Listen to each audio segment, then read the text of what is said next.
안녕하세요. 만나서 반갑습니다. 역사가 김영주입니다.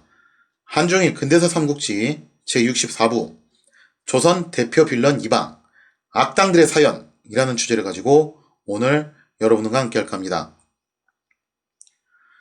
조선의 관료제를 떠받치고 있는 핵심 기둥은 당연히 과거로 합격한 문관 관료들이었죠. 하지만 그 하부 구조는 아전이라는 실무 관료들이 지탱을 하고 있는 상황이었습니다. 이 아전들이란 어떤 사람들이냐? 아전들은 고려시대의 향리를 계승하는 사람들이에요. 그래서 고등학교 때 한국사 공부 열심히 하신 분들을 기억하실 거예요. 고려시대의 향리들은 상당히 좀 급이 있었어요. 향리 출신들 중에서 나중에 이제 고위직까지 진출한 인물들도 꽤 있었고, 고려 말 조선 초에 활약을 했던 많은 이제 사대부들, 그 사람들 가운데서도 특히 뭐 정도전도 그렇고 향리 출신인 경우가 꽤 있어요.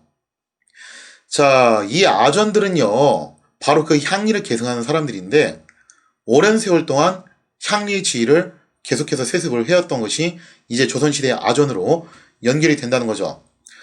따라서 아전들은 자기 고을 실정에 대해서 누구보다도 잘 알고 있습니다. 그 지역 토호들이에요. 그리고 나름의 재력이라든가 토지도 보유하고 있었기 때문에 지역사회에서 실세 중의 실세로 군림할 수가 있었다는 거죠. 특히나 조선의 관료제에서는 한 수령이 특정 고을에 장기간 근무하는 것을 못하게 막습니다. 왜냐하면 그럴 경우에 지역과 유착을 해서 부정을 저지를 것을 우려했다는 거죠. 또 자기 연고지에 가는 것도 막았어요. 자, 그렇기 때문에 조선의 수령들은 각자 연고지에 발령을 시키지 않았으며 임기가 끝나면은 다른 고을로 보직을 이전시키는 일들이 많았다라는 거죠. 그래서 대체로 수령들이 한 2년 정도 주기를 가지고서 계속 바뀌어요. 뭐 경우에 따라서는 너무 여기서 통치를 잘해가지고 그 지역 사람들이 탄원을 해서 조금 더 있는 경우도 있었지만 보통 그렇게 오랫동안 잘 있지 않다는 거죠. 그렇기 때문에 이 수령들은요, 따지고 보면은 외지인인데다가 단기 근무를 하는 사람들입니다. 그렇기 때문에 수령은 해당 고을의 실정에 좀 어두울 수밖에 없다는 거예요. 당장 딱 왔을 때 아는 게 그렇게 많지는 않다라는 거죠. 자, 그래서 누구한테 좀 의존을 할 수밖에 없냐면은 행정 실무진이라고 할 수 있는 아전들. 아전들은 대대손손 여기서 먹고 살았던 사람들이니까 얼마나 잘하겠어요. 행정 실무만 전담해서 했던 사람들이잖아요. 그러니까 새롭게 이제 수령이 부임을 하면은 아전들 불러다 놓고 PT 시키는 거예요. 야, 한번 상황 보고 해봐봐. 이 고을 사정이 어떠니? 그런 식으로 이제 상황을 아전들을 통해서 파악을 할 수밖에 없다라는 거죠. 자, 그렇게 놓고 보면요, 아전이란 존재는요, 결국 조선이란 나라가 유지될 수 있도록 국가 행정에 정말 그야말로 최말단 촉수를 구성하고 있는 세포 중의 세포입니다. 그런데 문제는 이렇게 중요한 역할을 하는 아전들에 대한 대우가 사실 그렇게 썩 좋지는 않았어요. 굉장히 박했죠. 근데 이제 이거를 좀 먼저 짚고 넘어가야 되는데, 우리가 한국사만 그렇게 열심히 공부를 하다 보니까 조선 말기에 나타났던 온갖 그런 이제 좋지 못했던 현상들이 있잖아요. 그죠? 그런 좋지 못했던 현상들이 조선에서만 일어난 줄로 착각하시는 분들이 계시는데, 그게 전 세계에 있었던 왕조 국가들이 대개 겪었던 코스들이에요. 그게 좀 더하고 덜하고의 차이, 그리고 먼저 겪었냐 나중에 겪었냐의 차이일 뿐이지 대강 또 비슷하게 다 흘러가더라고요. 사실 전 근대식의 왕조 국가들 가운데서는 지방의 말단 공무원들한테까지 급여를 지급해주는 국가는 거의 없었습니다. 뭐 소수 있긴 있었어요. 대표적으로 청 제국이 그랬죠. 자, 근데 청 같은 경우도 그 말단 공무원들한테 주는 급여라는 것이 일개 농민만도 못하는 수준의 생활비였어요. 그러니까 청처럼 그렇게 국가 재정이 넉넉하고 부강한 국가들도 그 정도 수준이었다는 거죠. 그러니까 사실 21세기 현대도 그렇잖아요. 현대 대한민국 공무원들, 구급 공무원들이 처음에 받는 초봉은 최저 시급 수준이죠. 그런데 만약에 경제적인 형편이 별로 좋지 않은 나라들은 어쩔 것이냐고 했을 때, 당연히 뭐 상황이 좋을 리가 없겠죠. 특히 조선 같은 경우는 관료제 규모는 동시대 여타 나라에 비해서 상당히 방대하고 치밀해요. 그러니까 관료제, 중앙집권제 이런 측면만 놓고 봤을 때 조선은 거의 뭐 이제 상위권에 속하는 나라예요. 그런 건 굉장히 촘촘하게 잘 짜놨거든요. 그런데 이거를 유지하기 위한 재정은 충분하지가 않아가지고 조선 역시 말단 공무원인 아전들에게 급료를 지급할 수가 없었습니다. 주고 싶어도 줄 돈이 없었죠. 쉽게 말해서. 그리고 또 이제 사고방식의 문제도 있는데, 좀 이런 생각도 갖고 있었어요. 조선 왕조 생각에는 이렇게 생각한 거죠. 아전들은 본래 그 지역 유지들이니까, 뭐, 나름의 생계수단이 있을 것이고, 부쳐먹을 땅도 다 갖고 있는 거 아니겠냐. 그러니까, 굳이 급여를 지급하지 않아도 될 것 같은데? 라는 생각을 좀 하고 있었다는 거죠. 그리고 또 이런 생각도 했던 것 같아요. 아니, 오히려 지방 촌뜨기들이 국가를 위해서 봉사할 수 있는 기회를 부여를 해주면은 그거를 영예로운 일로 생각을 해야지. 여기서 대가를 바라면 쓰나? 라고 생각하는 것도 없지 않아 있었다는 거죠. 실제로 뭐 영국 같은 경우, 전 근대식인 영국 같은 경우도 주로 이제 젠트리 이상 되는 계층들, 나름 좀 이제 부쳐먹을 땅이 있는 사람들한테 그런 하위 공직 자리를 갖다가 줬어요. 그리고 월급을 주지 않습니다. 그걸 영예직이라고 생각을 했던 거죠. 그래서 이게 조선만 그런 생각을 했던 게 아니라, 동시대에 있었던 다른 여타 국가들 사이에서도 흔하게 이제 볼 수 있는 사고 방식이었고, 심지어 21세기에서도 종종 볼 수 있는 사고 방식이에요. 왜 21세기에도 그런 얘기 나오잖아요. 국회의원 연봉이 왜 이렇게 세냐? 국회의원은 무급으로 나라를 위해서 봉사를 해야 되는 거 아니냐? 그런 주장을 하시는 분들이 21세기에도 존재를 하는 걸로 봤을 때, 정무대 시기에는 더하면 더하지, 덜하지 않았을 거라는 거죠. 따라서, 조선시대 내내 아전들은 거의 급여를 받지 못한 채 강제로 봉사를 강요받는 데다가 또 이거를 업으로 해가지고 대대로 세습까지 해야 되는 지경에 놓이게 됩니다. 일단 문과시험 자체를 갖다가 못하게 막아놨죠. 그래서 이제 아전들 같은 경우 사실상 거의 반강제적으로 자신의 직위를 자손들한테 물려줘야 되는 그런 처지에 놓이게 돼요. 개국 초기 아전들의 경우 대우도 그렇게 나쁘진 않았고 나름의 생계수단도 있었어요. 그리고 또 이제 뭐 종종 국가에서 아전들한테 녹봉을 줬다라고 하는데 그게 좀 실체가 모호하긴 해요. 실체가 모호한 것도 있고 줬으면 또 얼마나 줬냐 싶기도 하고 하여튼 그나마 이것도 세월이 흐르면서 아전에 대한 대우가 점점 박해집니다. 그러다가 원래 처음에 아전들이 그 지역 유지고 토오고 그러다 보니까 가지고 있는 땅도 있었고 재산도 있고 그런 사람들이 있었겠죠. 근데 그것도 대를 거듭할수록 제대로 수입은 없는데 자꾸 이런 식으로 열정페이 받으면서 노력 봉사만 강요를 받다 보니까 집안에 가세가 기우는 경우가 왕왕 생길 수밖에 없어요. 뭐 혹은 재테크를 잘못했다든지 기타 등등의 사유로 생계수단 자체가 좀 곤궁해진 사람들이 많아졌다는 거죠. 상황이 이렇다 보니까 아전들은 자연스럽게 본래 자신들이 가져가야 할 정당한 목, 즉 이렇게 생각한 겁니다. 나는 아무리 생각해도 이 정도 연봉을 받을 만한 자격이 있는데 국가가 나한테 열정페이만 강조를 한다. 그러니까 방법은 하나밖에 없다. 내 스스로 내 몫을 챙기자라는 생각을 하게 된다는 겁니다. 자, 그래서 대체로 아전들이 사용했던 방법이 뭐였냐? 본래는 이런 방법을 많이 썼어요. 행정 업무를 처리해준 대가로 민원인들한테 소정의 수고료를 받는 방법을 썼다라는 거죠. 요즘식으로 따지자면은 뭐 여러분들이 이제 예를 들자면 관공서에 가가지고 토지대장을 띄워온다. 그러면 토지대장을 발급을 받을 때 해당 공무원한테 뭐 1,000원짜리 한 장 얹어주는 거예요. 아이고 공무원 나으리 고생 많으십니다. 약소하지만 뭐 이걸로 껌값이라도 하시죠. 하는 거예요. 그렇게 해서 주는 걸 갖다가 뭐라고 불렀냐면 그거를 인정이라고 불렀어요. 그러니까 이걸 좋게 봐주면 수고료인데 뭐 좀 적나라하게 말하면은 소정의 뇌물이나 다름없었죠. 자, 그래서 이제 어떤 말이 탄생을 하게 되는 거냐면은 그 인정을 주지 않고 그냥 민원 처리만 할 경우 에라이 이런 인정머리 없는 놈아 야 이거 수고료 안 받으면 나는 뭐 먹고 살라는 거야. 뭐 그런 말도 이제 탄생을 하게 되는 거죠. 자, 그러다 이제 시일이 지나면서 한 19세기 무렵이 되면은 아전들이 정말 대단무쌍해지기 시작합니다. 특히 아전들이 이 무렵이 되면 지방 수령들하고 유착 관계를 갖게 돼요. 그러면서 이제 상황이 악화율로로 가게 되는데 19세기 무렵에 아전들이 흔하게 사용했던 비리는 주로 세금을 가지고서 장난질을 치는 거였어요. 자, 일단 아전들이 써먹었던 수법들이 뭐였냐? 첫째, 아전들은 당시 세금 납부가 주로 쌀로 이루어진다는 점을 착안해가지고 이런 식으로 이제 수작질을 부립니다. 쌀이라는 것은 이게 돈하고 달라가지고 보관을 하는 데 있어서도 나름의 이제 유지비가 들어가잖아요. 썩지 않게끔 관리를 해야 되니까. 그래서 보관비, 그 다음에 부피가 크고 무거우니까 운반하는데도 역시 비용이 들죠. 운송비. 쌀이니까 역시 또 그걸 이제 가공을 하는데 비용이 들 거 아니에요. 도정비. 이런 온갖 명목으로 추가 세금을 거둬들였다는 거죠. 예를 들자면 이런 거예요. 대전에서 이제 아전들이 세금을 걷어가지고 한양으로 운송을 한다. 원래 운송비는 예를 들면은 5만 원이에요. 근데 얼마로 때려서 받냐면은 7만 원을 받는 거예요. 그래서 실제 운송비로 5만 원을 쓰고 2만 원은 자기가 가져가는 그런 형식의 방식이었다는 거죠. 자, 그리고 또 세금을 내기 위해서는 전답을 조사해야 되잖아요. 이제 이때쯤 가면은 뭐 풍년, 흉년 상관없이 사실상 이제 고정 액수로 가게 되는데, 그러면 토지를 많이 가지면 많이 가질수록 당연히 세금 양이 늘어날 수밖에 없어요. 그래서 이 과정에서도 역시 장난질을 합니다. 예를 들자면 황무지나 혹은 돌밭이나 다름없는데도 불구하고 그거를 농경지로 이제 포함을 시켜서 계산을 하는 거예요. 그렇게 해서 실제 장부에는 토지가 예를 들어서 2결이다. 그런데 세금을 때려박을 때는 황무지까지 포함시켜서 3결로 세금을 때려박는 거죠.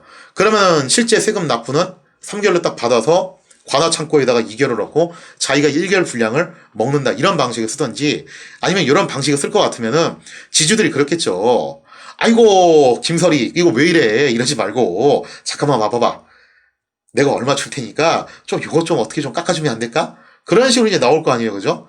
그래서 세금 감면은 빌미로 뇌물을 받고 이중 장부를 제작하는 등 부정의 열을 올리게 됩니다. 아전들의 수탈 중에서 가장 가혹했던 것은 다름 아닌 환곡이었습니다. 아전들은 본래 가난한 농민들한테 저금리를 대출해주던 환곡이라는 시스템을 악용을 했는데, 어떻게 악용을 했냐? 고리대금 사업으로 변질을 시켜요. 그래서 어떻게 하냐면은 본래 이제 이자가 10% 정도였는데 이걸 한 50% 정도 때려 바꿔서 대출을 하는 거죠. 그러면 사람들에 따라서 이럴 수 있을 거 아니에요? 그 고리를 바꿔서 대출을 받느니 차라리 그냥 대출 안 하겠다 할 경우 어떻게 하냐? 묻지도 따지지도 않고 강제 대출을 합니다. 좋은 상품 전화로 왔습니다. 그래서 야, 너 맞고 빌릴래? 그냥 빌릴래? 이런 식으로 나온다는 거죠. 그러거나 혹은 이제 농민들이 환곡 대출 받은 걸 상환을 하려고 그래요. 그 상환을 할 때 각종 트집을 잡아서 상환을 안 받아요. 야, 쌀이 왜 이렇게 여기 안에 알갱이가 실하지 않냐? 쭉정이가 좀 섞여 있네? 이런 거 안 돼. 다시 갖고 와. 이런 식으로 상환을 안 받으면서 연체를 시키는 거죠. 그리고 난 다음에 연체 이자를 부과한다든지 이런 형식으로 폭리를 취해요. 나중에 가면 뭐 이런 상황 생기겠죠. 야, 너 50% 이자 내고 환곡 빌려갈래? 아니면은 20% 이자만 내고서 환곡 그냥 안 빌릴래? 뭐 이런 수준으로 뭐 깡패지 이쯤 되면은, 그죠? 근데 사실 이게 조선만 그랬던 게 아니라 원래 세금 걷는 세리들은 다 똑같아요. 전 세계가. 전근대 시대에 이 세금 걷는 징세관들은 다들 악명이 높았어요. 그러니까 이 징세관과 깡패들은 거의 종이 한 장 차이예요. 그래서 성경에도 보면은 세리들이 아주 그냥 극혐의 대상이잖아요. 그게 괜히 그런 게 아니에요. 그래서 조선시대의 아전들만 그랬던 게 아니라 엄밀하게 말하면은 전 세계적으로 봤을 때 전근대 시대의 징세관들은 되게 욕을 먹고 살았습니다. 뭐 그거 말고도 뭐 군역에 대해서 세금 물릴 때 군포 가지고서도 장난질을 치는 거죠. 이미 돌아가신 분한테 세금을 물린다든지 갓 태어난 아이한테 세금을 물린다든지 이런 방식을 통해서 끊임없이 수탈과 갈취를 취하게 됩니다. 그럼 아전들이 이런 폐악취를 저지르게 되면은 지방 수령이 당연히 감독을 해야 되잖아요. 그런데 이건 역시 지방 수령들과 아전들이 나름의 유착 관계를 갖게 되면서 제대로 된 감시가 이루어지지 않게 됩니다. 사실 지방 수령들도 녹봉이 그다지 크지 않았기 때문에 그들 역시 출세를 위해서 부정의 손을 대는 경우가 많았어요. 그래서 우리가 이걸 통해서 좀 이제 되짚어 봐야 될 게 뭐냐면은 부정부패를 저질렀을 때 가끔 그런 경우가 많아요. 어떠한 정치인이 부정을 저질렀다. 그게 개인적인 도덕성 문제일 수도 있고 윤리적으로 타락해서 그런 걸 수도 있어요. 혹은 다른 사람들은 다 잘하고 있는데 그 친구만 특이해가지고 특이 케이스로 개인적인 일탈을 벌인 걸 수도 있어요. 그런 경우도 있지만 다른 경우도 있다라는 거예요. 뭐냐면은 구조적인 시스템이 사람이 자꾸 부정을 저지르게끔 몰아가는 경우가 생긴다라는 거예요. 그래서 우리가 그런 것들을 좀 이제 감안을 해볼 필요가 있어요. 이게 진짜 사회 구조적인 문제냐, 아니면은 그야말로 개인적인 도덕성의 문제냐, 그거를 구분을 해가지고 우리가 판단을 하고서 비판을 해야 되는데, 대개 그런 부정부패가 일어나게 되면은 개인적인 일탈 내지는 도덕 윤리 방면으로만 몰아가는 경우가 많다라는 거죠. 이렇게 되면 사회 구조적인 문제가 끝까지 해결이 안 되고, 그러면 제2, 제3의 그런 탐관오리가 자꾸 양산이 된다는 겁니다. 19세기 조선이 딱 그런 상황이에요. 꼭 이게 청렴성의 문제만 가지고서 논할 수 있는 게 아니라 사회 구조적인 시스템 문제가 그랬다라는 거죠. 사실 당시 조선시대의 수령들도 월급이 그렇게 세지 않았어요. 그러다 보니까 수령들 입장에서도 출세를 하려면은 좀 돈이 필요한데, 더군다나 이 시기가 또 이제 매간매직도 이뤄졌던 시기잖아요. 그럼 본전 뽑아야 되잖아요. 그러니까 당연히 부정에 손을 대는 경우가 많았다라는 거죠. 자, 그래서 아전들은 이런 식으로 하는 겁니다. 예를 들자면은 세금을 원래는 이제 5만 원짜리 세금을 걷는다. 그럴 경우에 갖은 공갈과 협박, 갈취를 통해서 8만 원의 세금을 끊어요. 그리고 나서 만 원은 자기가 갖고 5만 원은 국고에다 넣고 2만 원은 수령한테 바치고 그러면 수령들은 아전들의 그런 횡포를 묵인해주는 대가로 가만히 앉아가지고 엄청난 폭리를 취할 수 있는 거예요. 자, 그래서 아전들은 부정한 수령들의 충실한 하수인이 돼가지고 수령들의 타락을 아주 성실껏 도왔다는 거죠. 이 때문에 아전들이 전횡을 일삼아도 제대로 된 제어가 이루어질 수가 없었던 겁니다. 말 그대로 악어와 악어 사이의 그런 공생관계가 형성이 됐다는 거죠. 설사 청렴한 관리가 임명이 됐다 하더라도 문제는 계속됐어요. 뭐 그렇다고 해서 이 시대에 다 뭐 부정부패하는 탕감오리만 있었냐? 그건 아니에요. 당연히 청렴한 관리들도 있어요, 이 시대에.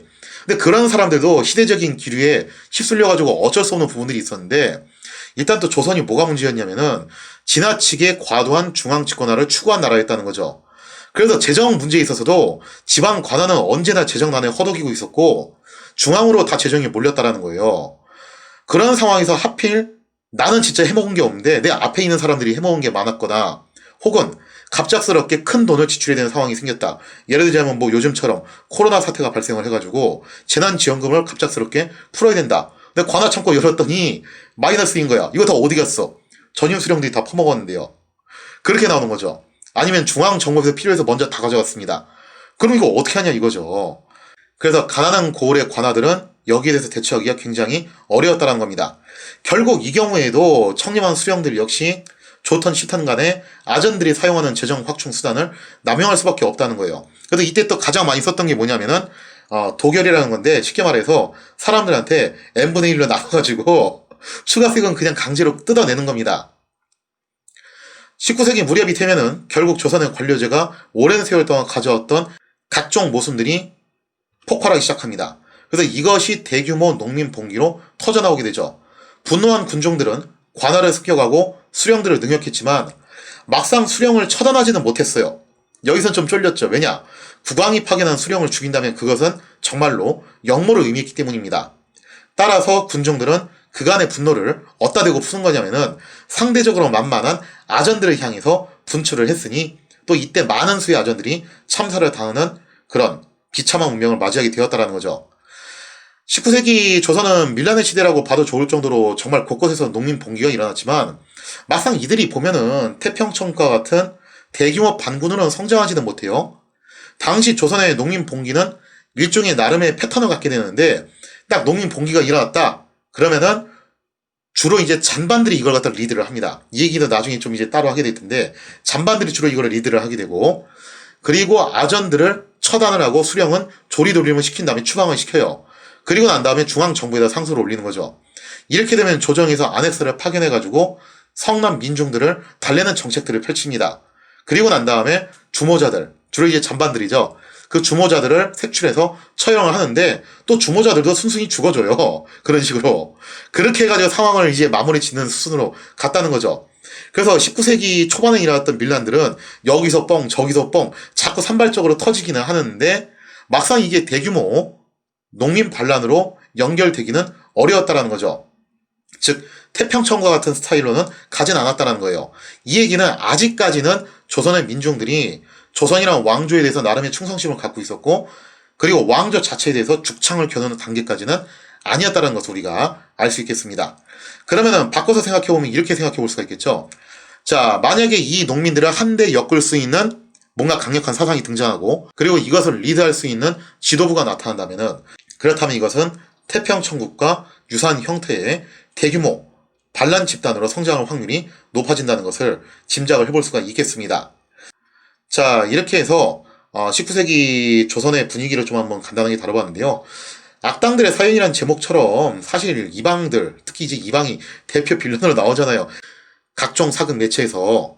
근데 이 사람들이 원래부터 도덕성에 문제가 있었기 때문에, 인성에 문제가 있었기 때문에 그런 것이냐?